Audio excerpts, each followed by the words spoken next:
Let's go over a couple of practice problems for quiz 3.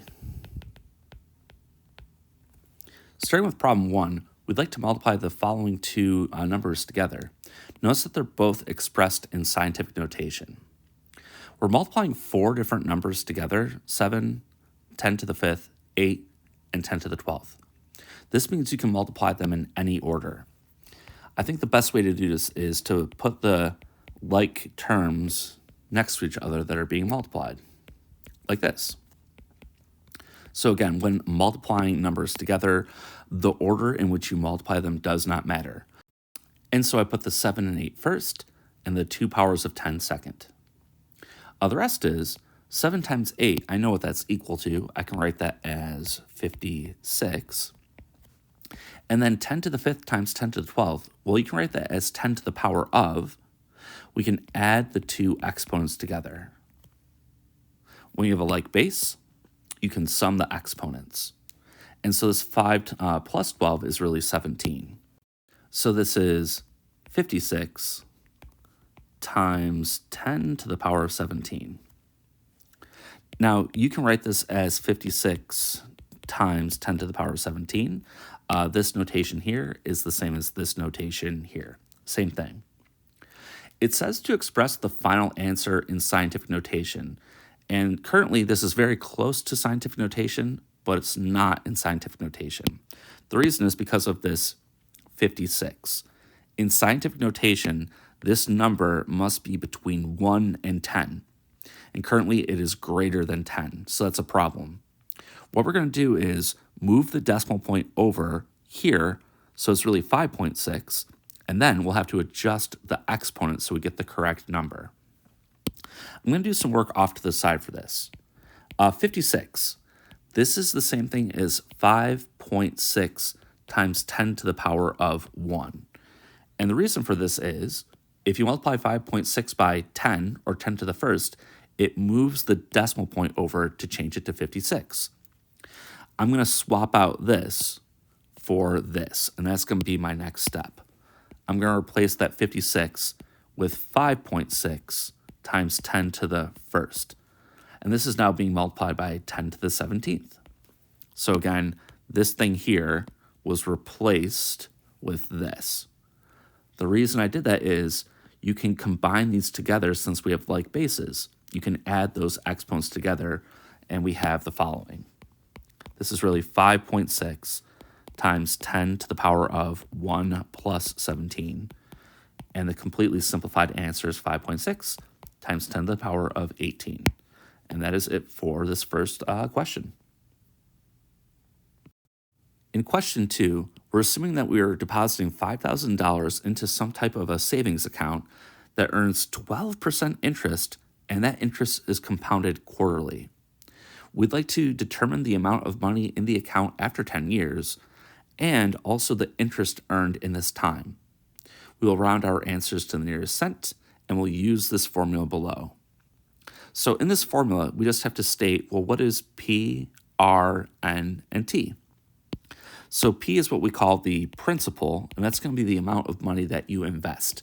It's $5,000, but I'll just write it like this, 5,000. R is going to be the interest rate expressed as a decimal. Because it's 12%, we're really going to use that as 0.12 in our formula. N is the number of times that you're compounding this interest over the course of 1 year. And when you say compound quarterly, that means 4 times in a given year. The last thing is T. What's the value of T? That's the amount of time that we're considering, which is 10 years. If we take all this information and plug it into this formula and simplify it, which can be done in a calculator, that is the amount of money in the account after 10 years. So I'm going to write that out. A is equal to 5,000 times 1 plus 0.12 divided by 4 to the power of 4 times, and then T is 10. I'm going to type this expression into the calculator that I've posted in the Canvas site for our class, which is the Desmos calculator. I'm simply going to enter this in and round my answer to the nearest cent. So in my calculator, the value I get back is 1,630 310 and then 0.19. So after 10 years, the amount of money in the account is $16,310.19. So I should note that this is the amount of money after 10 years. So that's the balance of the account. Now that isn't the interest that we earned, and the reason is because we started with $5,000. If you'd like to know the interest that was earned, what you do is take this dollar amount in the account and you subtract off $5,000, the amount that you started with. So you're taking the difference of those two numbers. The value you get back is $11,310.19. And this thing here is the interest. So this was the balance after 10 years and the interest earned in this time. In question 3, we're going to do two conversions, 30 degrees Celsius into Fahrenheit and 86 degrees Fahrenheit into Celsius. To do this, we're going to need formulas that convert from one unit to the other. So for converting from Celsius into Fahrenheit, we're going to use the following formula. Fahrenheit is equal to 9/5 the Celsius degree plus 32. Essentially, I'm going to put 30 in place of C and simplify my work. So we have that Fahrenheit is equal to 9/5 of 30 plus 32.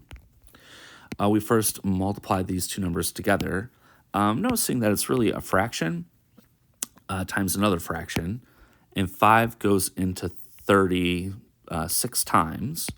So for simplifying this, this is really 9 times 6 plus 32, and 9 times 6 is 54, and then 32 plus 54 is 86. And so that's 86 degrees Fahrenheit. So that's the answer for this first one here. Now, clearly, if you convert this back into Celsius, it should take you back to 30. So it's kind of nice knowing what the answer should be. For this reason, I'm going to state the formula for converting from Fahrenheit into Celsius. That is, Celsius is equal to 5/9 the Fahrenheit degree minus 32. Now, in terms of the parentheses in order of operation, when you put 86 in place of F, you're first going to subtract the 32, and the second thing you're going to do is multiply by 5/9. I know the answer should be 30, but let's verify that by using this formula. So going through this one here, Celsius is equal to 5/9 the Fahrenheit degree, which is 86 minus 32. We first simplify inside the parentheses. 86 minus 32 is 54. And so really, we're multiplying two fractions together. That's 54 over 1. I think I see why this is going to work out. 9 goes into itself once. It goes into 54 6 times. This reduces to Celsius is equal to 5 times 6. That is 30, and that's really 30 degrees Celsius. So the work checks out, and this is the answer for both of these parts. In the last question, question 4, we're given this diagram below where we have two lines on a flat surface that intersect at a point. We're told that the measure of angle given here at x is 105 degrees. So if you go from here to here, that spans 105 degrees.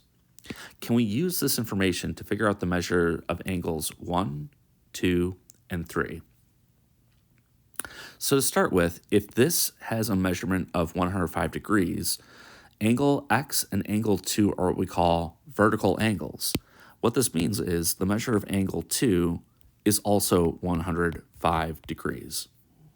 So here I'm going to note that angle x and angle 2 are vertical angles. They're across from each other. And therefore, the measure of angle x is equal to the measure of angle 2, which is given as 105 degrees. Now that leaves us with angles 1 and 3. Now those are vertical angles too, So the second that you know one of them, you automatically know the other because they have to be equal. In fact, let me state that. The measure of angle 1 has to equal the measure of angle 3 because angle 1 and angle 3 are vertical angles. So we just have to figure out, let's say, the measure of angle 1.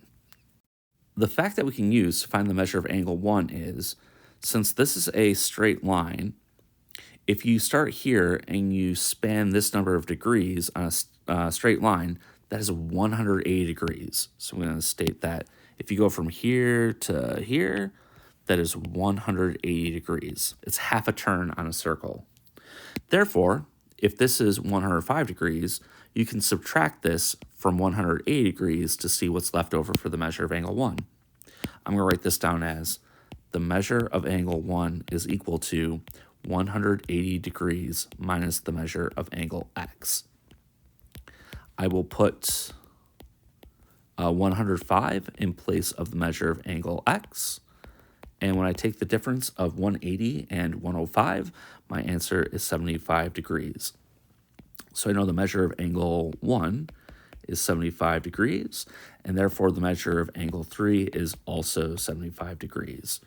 Let's see, I think we found them all, but here's the measure of angle 1, here's the measure of angle 3, and here's the measure of angle 2.